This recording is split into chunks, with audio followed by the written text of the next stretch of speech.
Hello, +1 മാത്സിലെ ഒന്നാമത്തെ chapter sets.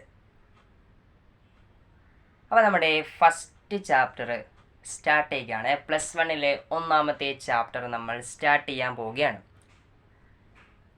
നമുക്ക് questions ചെയ്ത് ചാപ്റ്റർ പഠിക്കാം. ക്വസ്റ്റ്യൻ ചെയ്യുമ്പോൾ തന്നെ നമുക്ക് എന്താണ് ആ ചാപ്റ്ററിലെ തിയറിയും ഇക്വേഷൻസ് ഒക്കെ നോക്കി പോകാം. അതോടൊപ്പം തന്നെ എന്താണ് ക്വസ്റ്റ്യൻസ് നമുക്ക് പഠിച്ചു പോകാം. രണ്ട് കാര്യങ്ങൾ ഒരുമിച്ച് പഠിക്കാം. തിയറിയും ക്വസ്റ്റ്യൻസും നമുക്ക് ഒരേപോലെ കൊണ്ടുപോകാം. അപ്പം നമ്മുടെ ചാപ്റ്ററിൻ്റെ പേര് സെറ്റ്സ്. ഇതിലെ ഫസ്റ്റ് ക്വസ്റ്റ്യൻ നോക്കിയേ, നമ്മൾ NCERTയും അതേപോലെ തന്നെ പ്രീവിയസ് ഇയർ ക്വസ്റ്റ്യൻസൊക്കെ മിക്സ് ചെയ്തിട്ടാണ് ചെയ്യുന്നത്. അപ്പോൾ first question, which of the following are sets? ഇവിടെ താഴെ നമുക്ക് കുറച്ച് സംഭവങ്ങൾ തന്നിട്ടുണ്ട്. ഇതിലേതൊക്കെയാണ് സെറ്റ്സ് എന്നാണ് നമുക്ക് നോക്കേണ്ടത്. ഇവിടെ സെറ്റ്സ് എന്ന് പറഞ്ഞാൽ ഇതിനൊരു ഡെഫിനിഷൻ ഉണ്ട്. ഡെഫിനിഷൻ വലിയ കാര്യമൊന്നുമില്ല. സെറ്റ്സ് എന്ന് പറഞ്ഞാൽ well defined collection of objects. ഇതിനെയാണ് നമ്മൾ സെറ്റ്സ് എന്ന് പറയുന്നത്. Well defined collection of object. അവിടെ നമുക്ക് കുറച്ച് കളക്ഷൻ ഓഫ് ഒബ്ജക്റ്റുകൾ തരും. ഒബ്ജക്റ്റുകളുടെ കളക്ഷൻ തരും. അതെന്തായിരിക്കണം? അത് വെൽ ഡിഫൈൻഡ് ആയിരിക്കണം, എന്നാലേ അതൊരു സെറ്റ് ആകത്തുള്ളൂ. വെൽ ഡിഫൈൻഡ് ആയിരിക്കണം. അപ്പോൾ നമുക്ക് ഇവിടെ തന്നിരിക്കുന്നവന്മാർ ഇതിൽ ആരൊക്കെയാണ് വെൽ ഡിഫൈൻഡ് എന്ന് നോക്കാം. വെൽ ഡിഫൈൻഡ് ആണെങ്കിൽ അത് സെറ്റാണ്. അവിടെ ആദ്യത്തെ ആളെ നോക്കിയേ, the collection of all the months of A year beginning with the letter J. J എന്ന് പറയുന്ന ലെറ്ററിൽ സ്റ്റാർട്ട് ചെയ്യുന്ന മാസങ്ങളുടെ പേര്. ജെ എന്ന് പറയുന്ന ലെറ്ററിൽ സ്റ്റാർട്ട് ചെയ്യുന്ന മാസങ്ങൾ. ഇതെന്താണ്? ഇതൊരു സെറ്റാണോ എന്ന് നമുക്ക് നോക്കാം. എടാ, ഇത് വെൽ ഡിഫൈൻഡ് ആണ്. വെൽ ഡിഫൈൻഡ് ആണെന്ന് ഉദ്ദേശിക്കുന്നത് നമ്മൾ ആരോട് ചെന്ന് ഈ ക്വസ്റ്റ്യൻ ചോദിച്ചാലും സെയിം ആൻസർ വേണം നമുക്ക് കിട്ടാൻ. അപ്പോൾ നമ്മൾ ഒരുപാട് പേരോട് ഇന്ന് ക്വസ്റ്റ്യൻസ് ചോദിക്കുവാണ്. ഈ ക്വസ്റ്റ്യൻ ചോദിക്കുവാണ്, the collection of all months of year beginning with letter J എന്ന് ചോദിച്ചാൽ നമുക്കൊരു സെയിം ആൻസർ ആയിരിക്കണം എല്ലാവരുടെ അടുത്തൊന്നും കിട്ടേണ്ടത്. എടി, ഇത് നോക്കിയേ, ഇത് ചോദിച്ചാൽ നമുക്കൊരു സെയിം ആൻസർ തന്നെ കിട്ടത്തില്ലേ? ജെ എന്ന് പറഞ്ഞ ലെറ്ററിൽ സ്റ്റാർട്ട് ചെയ്യുന്ന മാസങ്ങളുടെ പേര് 3 മാസങ്ങളുള്ള ഏതൊക്കെയാടാ? ഏതൊക്കെ വരും? ജനുവരി, ജൂൺ, ജൂലൈ. ഇതല്ലേടാ ജെ എന്ന് പറഞ്ഞ ലെറ്ററിൽ സ്റ്റാർട്ട് ചെയ്യുന്ന മാസങ്ങളുടെ പേര്. ഈ 3 വരത്തുള്ളൂ, വേറെ ഒരു ആൻസറും വരത്തില്ല. നമ്മൾ ആരോട് തന്നെ ചോദിച്ചാലും ഈ 3 പേരെ പറയും. അപ്പോൾ ഇതെന്താ? ഇത് വെൽ ഡിഫൈൻഡ് ആണ്. അപ്പോൾ നമുക്ക് പറയാം ഇതൊരു സെറ്റാണ്. നമ്മൾ സെറ്റിന് എഴുതുന്നത് എങ്ങനെയാണെന്ന് അറിയാം. ഇത് ഇങ്ങനത്തെ ഒരു ബ്രാക്കറ്റിലാണ്. ഇത് ഇങ്ങനത്തെ ബ്രാക്കറ്റിൻ്റെ ഉള്ളിലാണ് നമ്മൾ എഴുതുന്നത്. ഈ ബ്രാക്കറ്റിന് പറയുന്ന പേരാണ് കേർലി ബ്രാക്കറ്റ്. അപ്പം ഇങ്ങനെയാണ് നമ്മളൊരു സെറ്റിനെ എഴുതുന്നത്. അപ്പോൾ ഒന്നാമത്തെ ആളൊരു സെറ്റാണ്. ഇത് വെൽ ഡിഫൈൻഡ് ആണ്. അടുത്ത നോക്കിയേ, the collection of 10 most talented writers of India. 10 most talented writers of India. അവിടെ ഈ മോസ്റ്റ്, ബെസ്റ്റ് എന്നൊക്കെ പറഞ്ഞു വരുവാണെങ്കിൽ നമ്മൾ ഉറപ്പിച്ച അതൊരു സെറ്റല്ല. കാരണം 10 മോസ്റ്റ് ടാലൻറ്റഡ്. ഇപ്പോൾ ഞാൻ കുറേ ആൾക്കാരോട് ചോദിക്കുകയാണ് 10 most talented writers of India എന്ന് പറയുമ്പം പല ആൻസേഴ്സ് ആയിരിക്കും കിട്ടുന്നത് അല്ലേ? പല ആൻസേഴ്സ് ആയിരിക്കും കിട്ടുന്നത്. ഒരു സെയിം ആൻസർ കിട്ടത്തില്ല. കാരണം 10 most talented writers of India എന്ന് പറയുന്നത് അങ്ങനത്തെ ഒരു സംഭവം ഇല്ല. ഓരോ ആൾക്കാർക്കും അത് ഓരോ ആൻസർ ആയിരിക്കും കിട്ടുന്നത്. ഓരോ ആൾക്കാർക്കും ഓരോ റൈറ്റേഴ്സ് ആയിരിക്കും മോസ്റ്റ് ടാലൻറ്റഡ് എന്ന് പറയുന്നത്. അതിനൊരു സെയിം ആയിട്ടുള്ള ആൻസർ കിട്ടത്തില്ല. അപ്പോൾ ഈ മോസ്റ്റ്, ബെസ്റ്റ് എന്നൊക്കെ പറഞ്ഞു വരുന്നത് സെറ്റല്ല. അപ്പോൾ ഇതെന്താടാ? ഇതൊരു സെറ്റല്ല. കാരണം ഇത് വെൽ ഡിഫൈൻഡ് അല്ല. മോസ്റ്റ് എന്ന് പറഞ്ഞാൽ നമുക്കൊരു സെയിം ആൻസർ കിട്ടത്തില്ല. അടുത്ത നോക്കിയേ, ദ ടീം ഓഫ് 11 ബെസ്റ്റ്. നോക്കിയേ, ബെസ്റ്റ് എന്ന് പറഞ്ഞു വന്നല്ലേ? ഇവിടെ മോസ്റ്റ് എന്ന് പറഞ്ഞു വന്നു, ഇവിടെ ബെസ്റ്റ് എന്ന് പറഞ്ഞു വന്നു.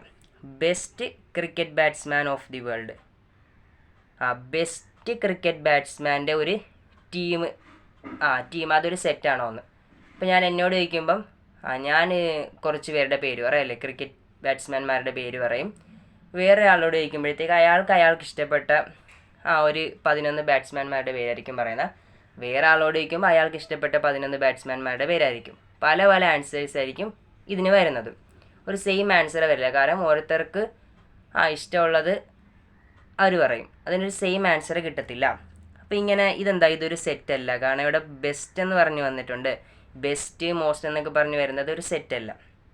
അടുത്ത നോക്കിയത് collection of all boys in your class. Collection of all boys in your class. All boys in your class, ഒരു ക്ലാസ്സിലുള്ള എല്ലാ ബോയ്സും. അത് സെറ്റല്ലടാ. ആരോട് ചോദിച്ചാലും സെയിം ആൻസർ ആയിരിക്കും കിട്ടുന്നത്. കാരണം ആ ക്ലാസ്സിലുള്ള ബോയ്സിൻ്റെ പേര് തന്നെ പറയും. ആരോട് ചോദിച്ചാലും ഈ പേര് തന്നെ പറയത്തുള്ളൂ. അപ്പോൾ സെയിം ആൻസർ വരും. അപ്പോൾ നമുക്ക് പറയാം വെൽ ഡിഫൈൻഡ് ആണ്, ഇതൊരു സെറ്റാണ്. അടുത്ത നോക്കിയത് the collection of all natural numbers less than 100.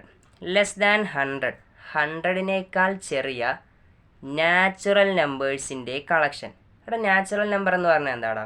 Natural number എന്ന് പറഞ്ഞാൽ സാധാ നമ്പർ. ഇത് നോക്കിയേ 1, 2, 3, 4, ഇതിനെയാണ് നമ്മൾ നാച്ചുറൽ നമ്പർ എന്ന് പറയുന്നത്. 100-നേക്കാൾ ചെറിയ നാച്ചുറൽ നമ്പർ എന്ന് പറയുമ്പം 1 മുതൽ ഇങ്ങനെ എഴുതി 100-നേക്കാൾ ചെറുതായിരിക്കണം. 100-ന് തൊട്ട് മുമ്പ് 99 ആണ്. 1 തൊട്ട് 99 വരെയുള്ള നാച്ചുറൽ നമ്പർ നോക്കിയാടാ, ഇത് വെൽ ഡിഫൈൻഡ് അല്ലേ? നമ്മൾ ആരോട് ചോദിച്ചാലും ഈ ആൻസർ തന്നെ പറയത്തില്ല. 1 മുതൽ 99 വരെയുള്ള നമ്പേഴ്സാണ് ഇതെന്ന് പറയും. അപ്പോൾ ഇത് വെൽ ഡിഫൈൻഡ് ആണ്. ഇതിനെ നമുക്കിത് ഇങ്ങനെ കേർലി ബ്രാക്കറ്റിനുള്ളിലിടാം. ഇങ്ങനെയാണ് ഒരു സെറ്റിന് എഴുതുന്നത്. അപ്പോൾ ഇതൊരു സെറ്റാണ്. ഞാൻ ഈ ചോദ്യം ചോദിക്കുകയാണ്, അത് collection of all natural numbers less than 100 എന്ന് ഞാനൊരു 10 ആൾക്കാരോട് ചോദിച്ചു. ഈ 10 ആൾക്കാരും ഈ സെയിം ആൻസർ തന്നെ എനിക്ക് എഴുതി തരും. 1, 2, 3, 4, എക്സെട്ര 99 ആണെന്ന് എഴുതും. കാരണം ഇത് വെൽ ഡിഫൈൻഡ് ആണ്. അപ്പോൾ നമുക്ക് പറയാം ഇതൊരു സെറ്റാണ്. ക്ലിയർ അല്ലേ?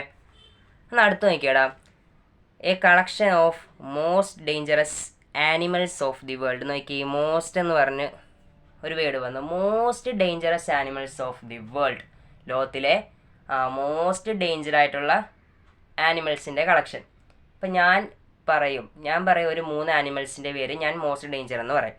വേറെ ഒരാൾ ചോദിക്കുമ്പം അയാൾ വേറൊരു 3 ആനിമൽസിൻ്റെ പേര് പറയും. അങ്ങനെ ഓരോ ആൾക്കാരും പല പല ആൻസേഴ്സ് ആയിരിക്കും ഇതിന് പറയാൻ പോകുന്നത്. അല്ലാതെ ലോകത്ത് മോസ്റ്റ് ഡേഞ്ചർ ആനിമൽസ് എന്നും പറഞ്ഞൊരു ആനിമലിന് നമുക്ക് പറയാൻ പറ്റത്തില്ല. ഓരോ ആൾക്കാരും ഡിഫറെൻറ്റ് ആൻസേഴ്സ് ആയിരിക്കും പറയുന്നത്. അത് മാറിക്കൊണ്ടിരിക്കും. അപ്പോൾ ഇത് വെൽ ഡിഫൈൻഡ് അല്ല. ഇവിടെ മോസ്റ്റ് എന്ന് വന്ന വേർഡ് വന്നുകൊണ്ട് വെൽ ഡിഫൈൻഡ് അല്ല. അപ്പോൾ ഇതൊരു സെറ്റ് അല്ല. അപ്പോൾ ഈ സിംപ്ലി സെറ്റ് അല്ലാത്തത് വരുന്ന എങ്ങനെയാണ്? ഈ ബെസ്റ്റ് മോസ്റ്റ് എന്നൊക്കെ പറഞ്ഞ വേർഡ് വരുവാണെങ്കിൽ നമുക്ക് പറയാം അത് സെറ്റ് ആകത്തില്ല, അത് വെൽ ഡിഫൈൻഡ് ആകത്തില്ല. ഓക്കെ അല്ലേ? അടുത്ത ക്വസ്റ്റ്യൻ നോക്കിയടാ, write the solution set of the equation x² plus x minus 2 equal to 0 in roster form. Roster form എന്താണ്? ഈ റോസ്റ്റർ ഫോം എന്ന് പറഞ്ഞാൽ നമുക്കൊരു സെറ്റിനെ 2 രീതിയിൽ റെപ്രസെൻ്റ് ചെയ്യാൻ പറ്റും, 2 രീതിയിൽ എഴുതാൻ പറ്റും. നോക്കിക്കോണേ, നമുക്കൊരു സെറ്റിനെ 2 രീതിയിൽ എഴുതാൻ പറ്റും. ഒന്ന് റോസ്റ്റർ ഫോമിൽ എഴുതാൻ പറ്റും. അടുത്തത് set builder form. Set builder form. ഈ 2 രീതിയിൽ നമുക്ക് ഒരു സെറ്റിനെ എഴുതാൻ വേണ്ടി പറ്റും. ഇവിടെ നമുക്ക് റോസ്റ്റർ ഫോം എന്താണെന്ന് നോക്കാം. സെറ്റ് ബിൽഡർ ഫോം അടുത്ത ക്വസ്റ്റ്യൻ വരുമ്പോൾ നമുക്ക് എന്താണെന്ന് നോക്കാം. അപ്പോൾ ഇവിടെ റോസ്റ്റർ ഫോമിൽ എഴുതാനാണ് പറഞ്ഞിരിക്കുന്നത്. എന്താണ് എഴുതാൻ പറഞ്ഞിരിക്കുന്നത്? സൊല്യൂഷൻ. ഈ ഇക്വേഷൻ്റെ സൊല്യൂഷനെ നമ്മൾ റോസ്റ്റർ ഫോമിൽ എഴുതണം. ഇവിടെ ഇക്വേഷൻ നോക്കിയേ, x² plus x minus 2 equal to 0. ഇതിൻ്റെ സൊല്യൂഷൻ നമ്മളെങ്ങനെ കണ്ടുപിടിക്കും? നമുക്കിവിടെ ഒരു ഇക്വേഷൻ അറിയാമല്ലോ, നമ്മൾ 10th പഠിച്ച ഇക്വേഷനാണ്. ആ ഇക്വേഷൻ വെച്ചിട്ട് ചെയ്യാം. x ഈക്വൽ ടു minus b plus or minus root of b² minus 4ac divided by 2a. Okay, ഇവിടെ a ഉണ്ട്, b ഉണ്ട്, c ഉണ്ട്. a എന്ന് പറഞ്ഞാൽ എന്താടാ? ഈ എക്സിൻ്റെ തൊട്ട് മുമ്പ് കിടക്കുന്ന ആൾ, എക്സിൻ്റെ മുമ്പിൽ ഇവിടെ ഒന്നുമില്ലെങ്കിൽ 1 ഇട്ട് കൊടുക്കാൻ പറ്റും. അപ്പോൾ എക്സിൻ്റെ തൊട്ട് മുമ്പ് കിടക്കുന്ന ആൾ 1 ആണ്. ബി എന്ന് പറയുന്നത് നോക്കിയേ, ഈ x² തൊട്ട് മുമ്പ് കിടക്കുന്ന ആളാണ് എ എന്ന് പറയുന്നത്. അതിവിടെ 1 ആണ്. അപ്പോൾ എയുടെ വാല്യൂ 1 കിട്ടി. ഇനി ബി നോക്കിയേ ബി എന്ന് പറഞ്ഞാൽ എക്സിൻ്റെ തൊട്ട് മുമ്പുള്ള ആൾ, എക്സിൻ്റെ തൊട്ട് മുമ്പ് ആരും ഇല്ല, അപ്പോൾ 1 ഇട്ട് കൊടുക്കുക. അപ്പോൾ ബിയും 1 ആണ്. ഇനി സി നോക്കിയേ സി എന്ന് പറഞ്ഞാൽ ലാസ്റ്റ് ഇവിടെ വരുന്ന നമ്പർ അത് 2 അല്ല -2 ആണ്. സൈനും കൂടെ നോക്കണം. അപ്പോൾ ഒറ്റ കിടക്കുന്ന നമ്പർ -2. സി എന്ത് കിട്ടി? -2 എന്ന് കിട്ടി. ഇനി നമുക്ക് വാല്യൂസ് കൊടുക്കാം. ബി എന്ന് പറഞ്ഞാൽ 1 ആണ്. അപ്പം ഇവിടെ -1 ± √ ബി സ്ക്വയർ എന്ന് പറയുമ്പോൾ 1 സ്ക്വയർ മൈനസ് 4 ഇൻറ്റു എ എന്താണ് 1 ആണ്, സിയും 1 ആണ്. അപ്പോൾ 4 ഇൻറ്റു 1 സി എന്താടാ സി -2 ആണ്. അപ്പോൾ 1 ഇൻറ്റു -2 എന്ന് വരും. ഡിവൈഡഡ് ബൈ 2a അല്ലേ, അപ്പോൾ 2 ഇൻറ്റു 1 എന്ത് കിട്ടും? ഈക്വൽ ടു -1 ± √ 1 സ്ക്വയർ 1 ആണ്. ഇത് ഈ 2 മൈനസും കൂടി ചേരുമ്പോൾ പ്ലസ് ആകും. ഇവിടെ മൾട്ടിപ്ലൈ ചെയ്തിരിക്കല്ലേ, 2 മൈനസ് മൾട്ടിപ്ലൈ ചെയ്യാൻ നമ്മൾ പഠിച്ചാണ്, പ്ലസ് ആകും. ബാക്കി ഇവിടെ എന്തൊക്കെയുണ്ട്? 4 ഇൻറ്റു 1 4, 4 ഇൻറ്റു 2 8. അപ്പോൾ ഇവിടെ ഒരു +8 വരും.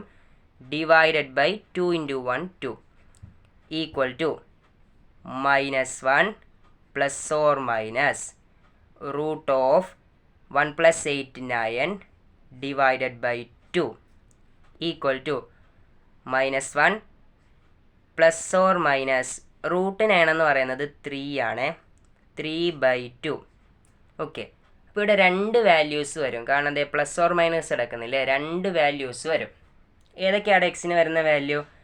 എക്സ് ഈക്വൽ ടു ഒന്ന് നമുക്ക് -1 + 3/2 എന്ന് എഴുതാൻ പറ്റും. അടുത്തത് -1 - 3/2 എന്ന് എഴുതാം. ഈ 2 വാല്യൂവും എക്സിന് വരും. അപ്പോൾ എന്തൊക്കെ വരുടാ? ഇവിടെ 3 - 1 2, 2/2 എന്ന് പറയുമ്പം ഞാൻ എഴുതാം 3 - 1 2, 2/2, -1 - 3 എന്ന് പറഞ്ഞാൽ -4 ആണ്, -4/2 എന്ന് വരും. അപ്പോൾ എക്സ് ഈക്വൽ ടു എന്തൊക്കെ കിട്ടുമടാ?